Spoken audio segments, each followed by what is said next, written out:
marketing is at the heart of everything. I mean, it is. If you're doing it well, you should be touching customers. Obviously, you're touching sales.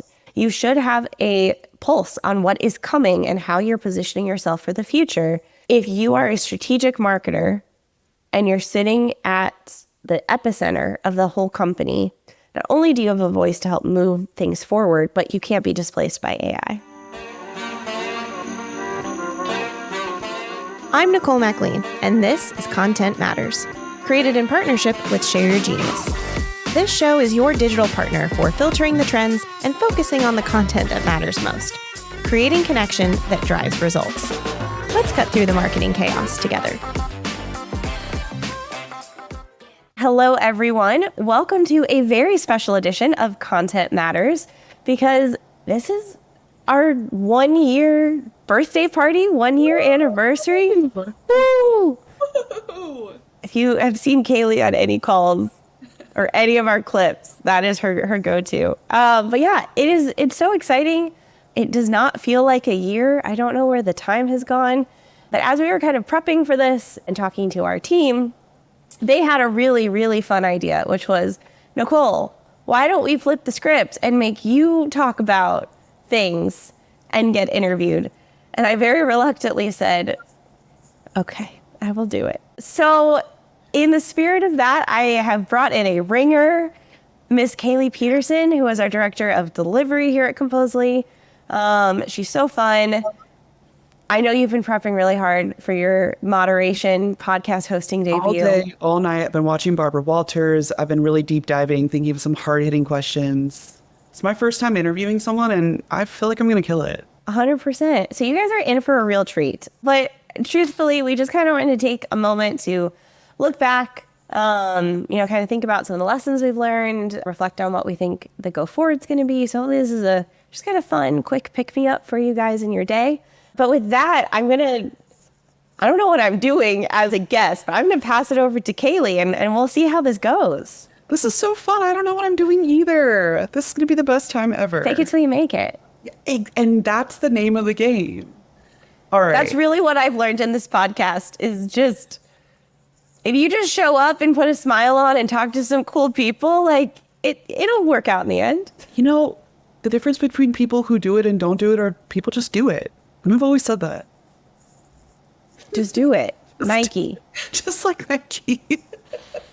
Told you guys, you're in for a fun treat here. All right. It's been a year. You built this from the ground up. It's your project. You've talked to so many cool people about so many cool things. We have. Walk me down memory road. What are some of your favorite moments from the last year? Oh, gosh. It is really crazy. Like, I don't know where the year has gone. It feels like 5 years and 5 months at the same time, which everyone says that. I mean, it's been such a blessing. Like, every time, it's so easy to get in the details and kind of get into your little bubble of your company and your role. And I think one thing that's been so great is to just kind of take a step above that and like just talk to people and understand their seat. And I definitely walk away every time with like, oh, I suck at this and I definitely need to step my game. Or like, oh, that's a good reminder. Yeah, so that in itself has just been so great.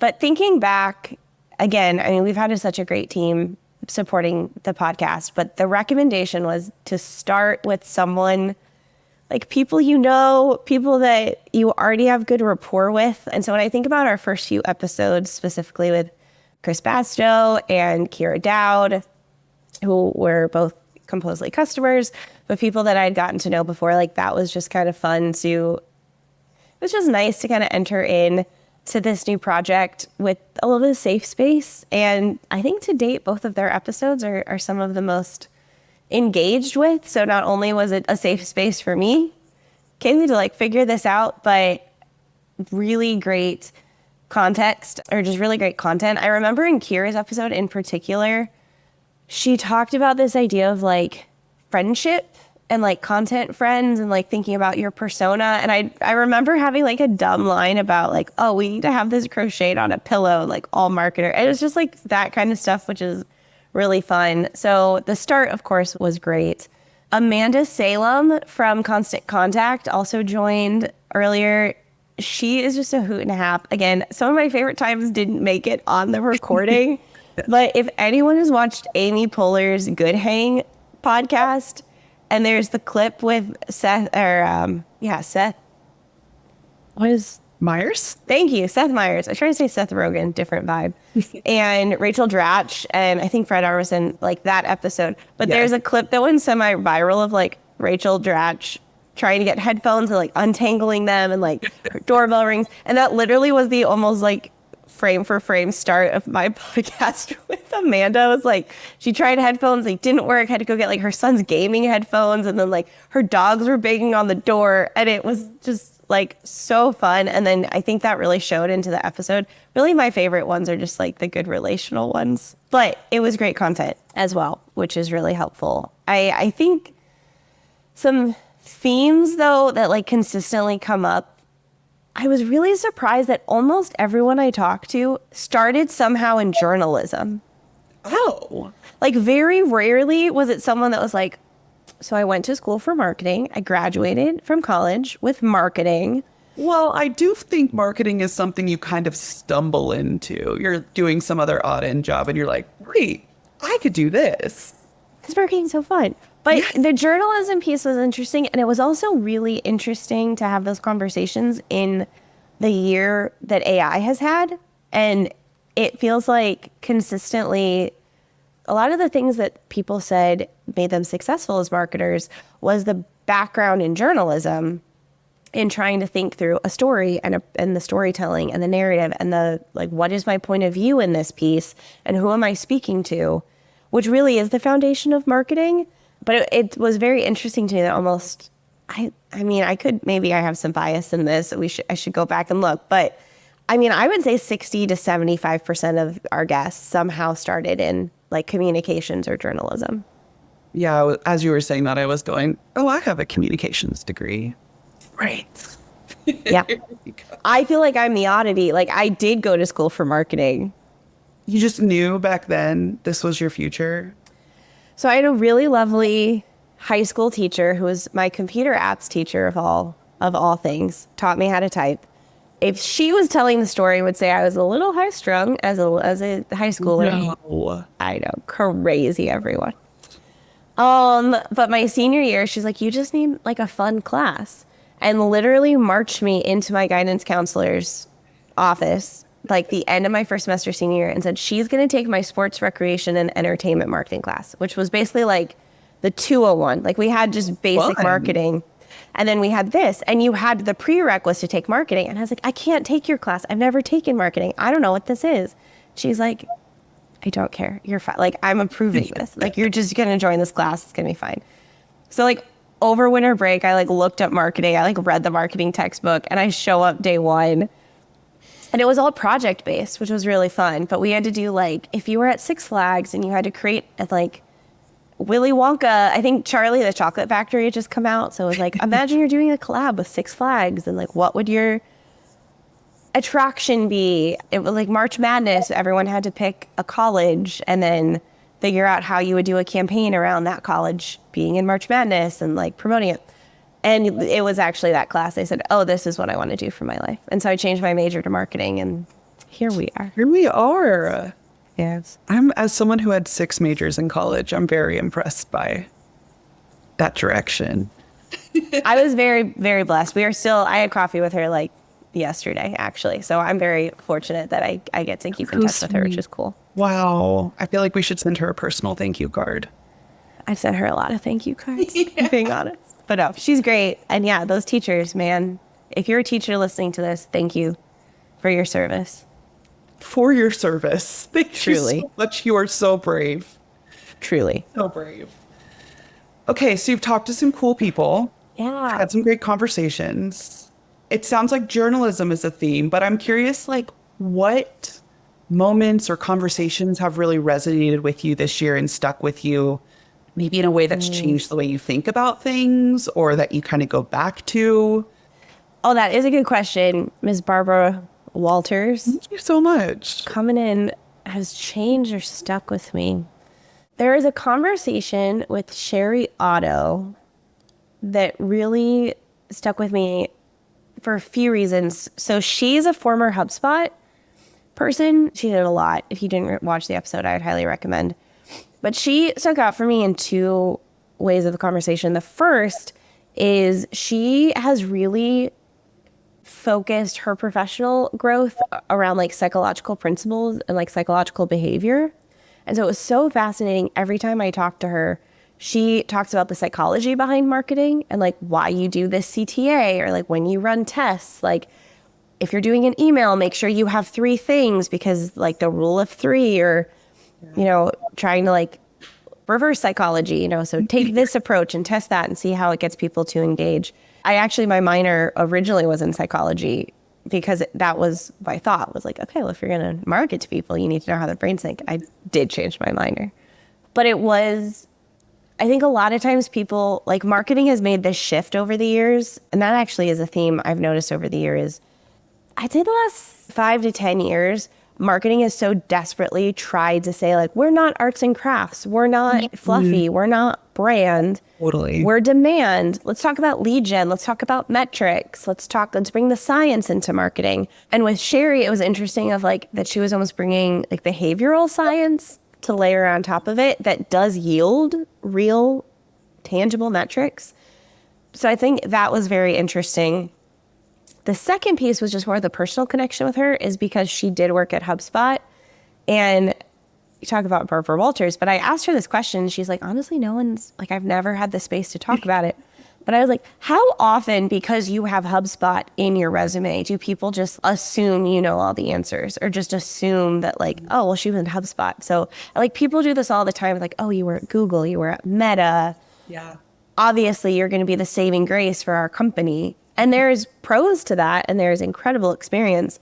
But there's also kind of I think like a really high expectation that comes with that and things. And so I just really love to hear her perspective on that, because it definitely, she was like, yeah, that does actually happen to me a lot. So I really liked that reminder of the like psychological principles and how that can overlap in what we're doing.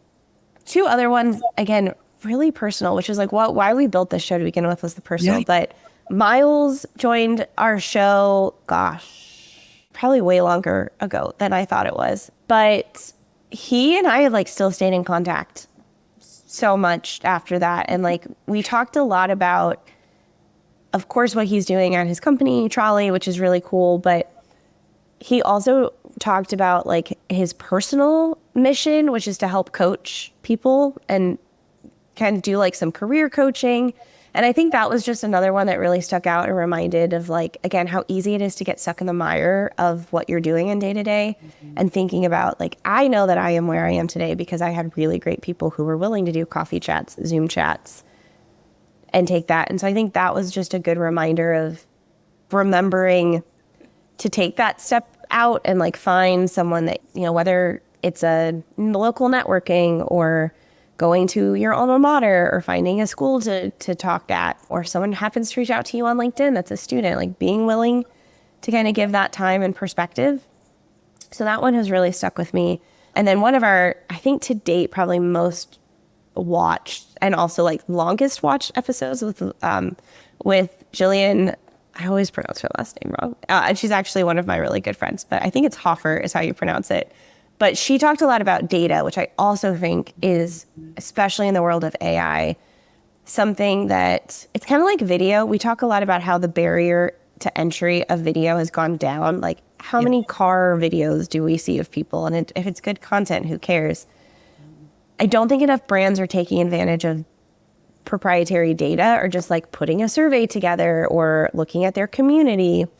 And I think as AI search continues to trend upwards, and I kind of mentioned this earlier, but to bring it full circle, like I do think there is a shift from demand focus to brand focus. Again, who are you? Do you have a unique perspective in the market? Can a bot or a person clearly know what you do and why you're the best at it? And proprietary data is a great way to go to market with an owned point of view. Again, kind of that journalism background. And yet I think it's one of those things that most marketers just like never do, because we think about it as like, well, if it's not a Gallup poll, who's going to care about this data? And Jillian brought up some really good and easy ways to focus on that I think more people need to remember. Yeah, I think it's a great point that some of the best data you have is data nobody else has access to. And it could be as simple as, when I worked in real estate, how many people were buying houses that year versus the year before. We were probably the only ones with that number for that market in that range. And you just don't think about, people do care to know those numbers and do want to share that kind of information. And it changes the way that people see your brand if you're the one able to say, but we're noticing these things and you should notice them too. Well, no offense to our journalism, but as a business marketer degree, I did have to take stats class, wow, which was probably one of the most challenging classes I took in my collegiate career. But we love stats. See, and look at you now. Look at you now. What do we know? Me, on the other hand, made it through 6 majors, not 1 math class. What? Yeah. No way. To be fair, I came to college with enough credits to be a sophomore, so I skipped a lot of the intro stuff and had a lot of time to try whatever I wanted, much to my mother's delight. Here I am now, Mom. And here you are now. And how much time do you spend in data and spreadsheets? Every day of my life. So it's fine. You didn't do it in college, and now you just get to do it professionally. That's what I just had to teach myself. What else? It's fine. Oh my gosh. Deadlines looming and you're juggling a million projects? Maybe you've tried outsourcing to an agency before, but how can you be sure that they're going to deliver on your specific goals, on time, and on budget? Well, look no further than Clutch, the #1 leading marketplace for B2B service providers. Clutch streamlines your search, helping you kick off projects faster so you can focus on what you do best. On Clutch, you can select from over 2,000 unique services and specialties to quickly narrow in on a comprehensive list of the agencies best for your project. Then filter down to a short list of qualified providers through filters, or use Clutch's Project Brief technology to match you to the best fits.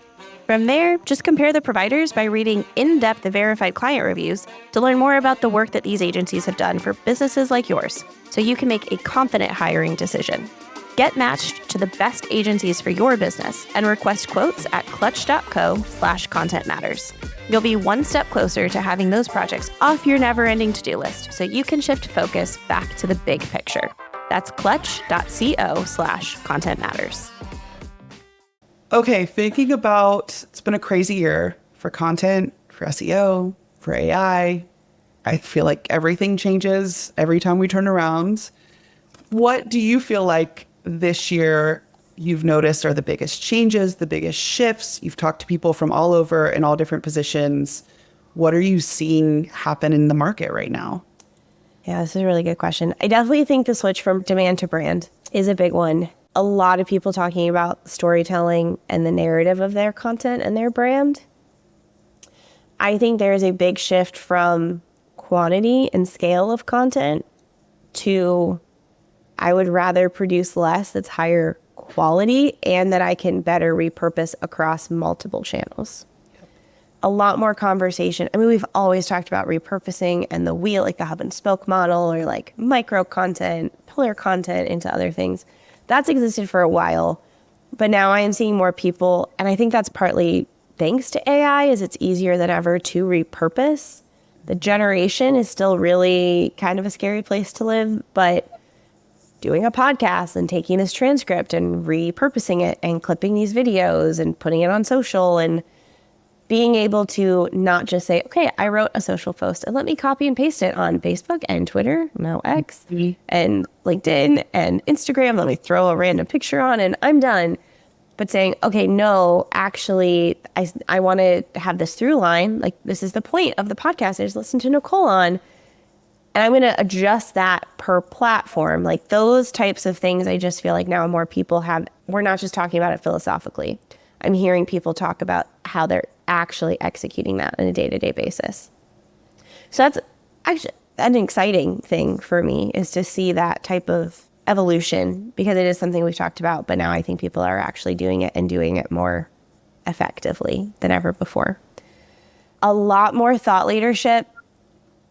I probably also, it's probably our third most common trend I've heard, but is that like thought leadership or founder-led content, and we talk a lot about, is that the right thing to do? What if your founder isn't really that much of a thought leader, or like that's just not their jam? How do you prevent cringe content on LinkedIn? And it still works. Like, I don't want to move people away from that. I think if anything, we're craving authentic person-led content. Totally. LinkedIn's algorithm just switched again. And I think it is really now leaning more heavily on the person's, like a person account versus a company account. There was a point where it moved to like, I don't care if this is a post that's 3 weeks old. If it's good, I'm going to show it. And I feel like they're kind of going back to like, if you post every day, you're going to show up all the time. So figuring out what LinkedIn wants. But with AI too, I mean, I just think it's that authentic narrative. What is something, whether data or an anecdote that you can put in the market that no one else can? And I think the final thing is just, it is hard to do good marketing.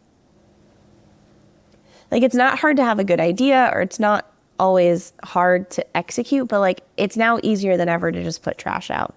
Like, one of our most recent episodes with Mickey, which was a case study, which was a really cool episode to just focus on one specific project, which was, we built a site and we put a boatload of AI generated content that we didn't really, like, we started, editing it with humans, but it was going well. So then we just poured gas on the fire and it kind of got unwieldy, and we literally had to like shut down the whole site and start over because it was so flagged by Google. It's easier than ever to have terrible marketing, but everyone wants that silver bullet. Like, let's keyword stuff the heck out of this blog and magically I'll get leads. And now it is really forcing us to say, no, like, let's do the brand work. Let's do the founder-led work. Who are we? Do we have proprietary data? What is a cohesive campaign? Oh, I actually have to write a good blog post that will rank, and the LLMs will pick up and Google will pick up. And so I think that just the bar is raising. Like, marketers who have always been good at their job are just going to become more and more invaluable. And if you've kind of been like looking for that silver bullet and just hope, and like you've gotten lucky, that I think is going to become rarer and rarer as we move forward.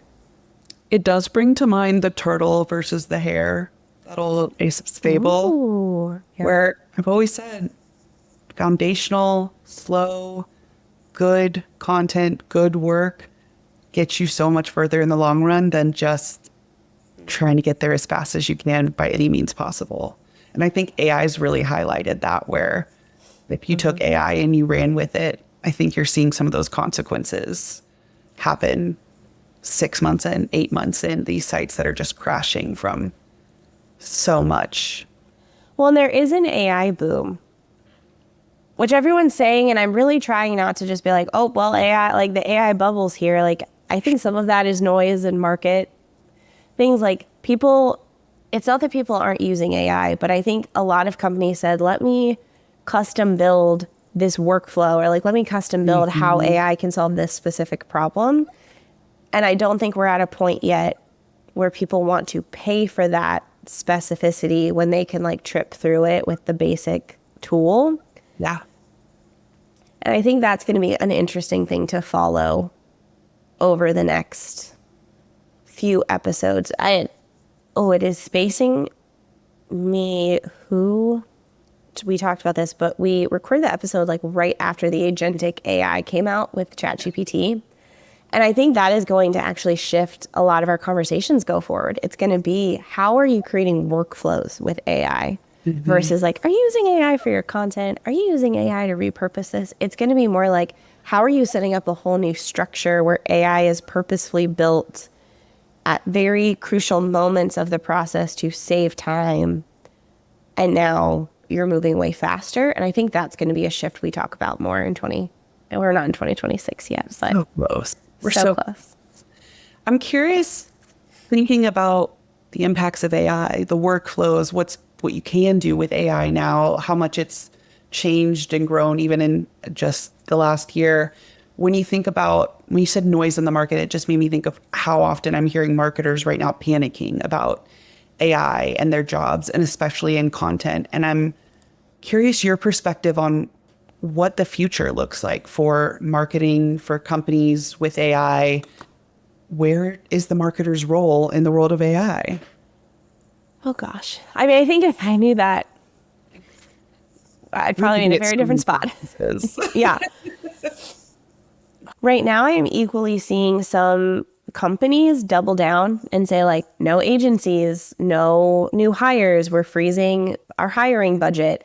Figure out how to do it with AI. I mean, I think there's some short-sightedness to that, but like, I get it.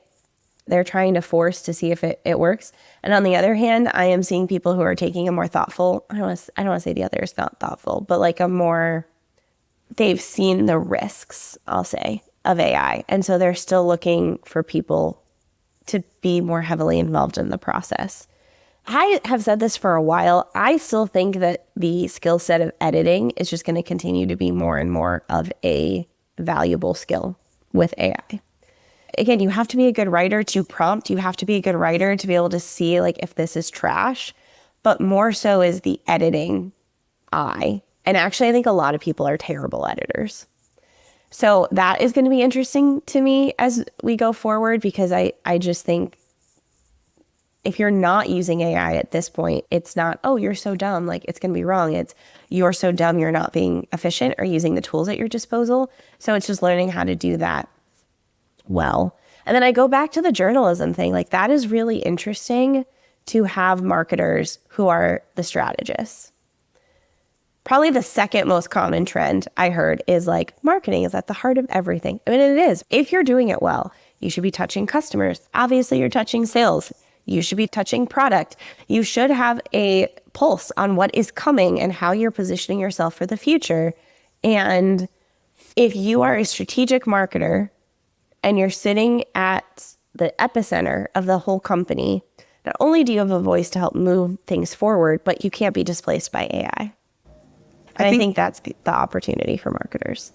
It feels like to me, there are people choosing to use AI as a tool and people choosing to use AI as a replacement. And I do think the more that you use AI, the more you get to know it doesn't know as much as you would hope that it knows.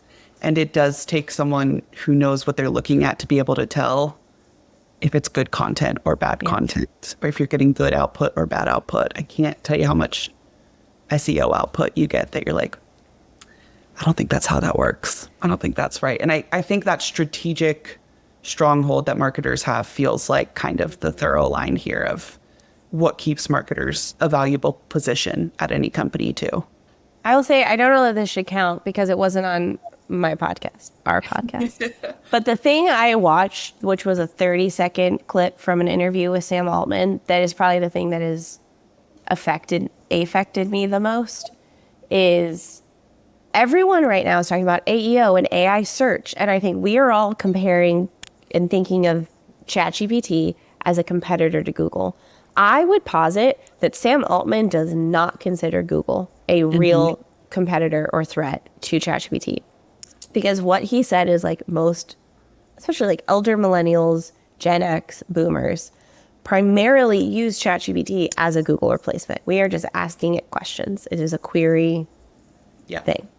Gen Z is using it as an operating system.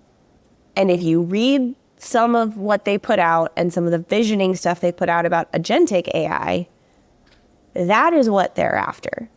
They want to be like, when you say, oh, I'm going to go use ChatGPT to book, to ask it to build an itinerary for me going to Italy. Cool. What it actually wants to do is say, you're going to go to Italy. So what I'm going to do is I'm in your bank account. I have all of you. I'm in your Delta.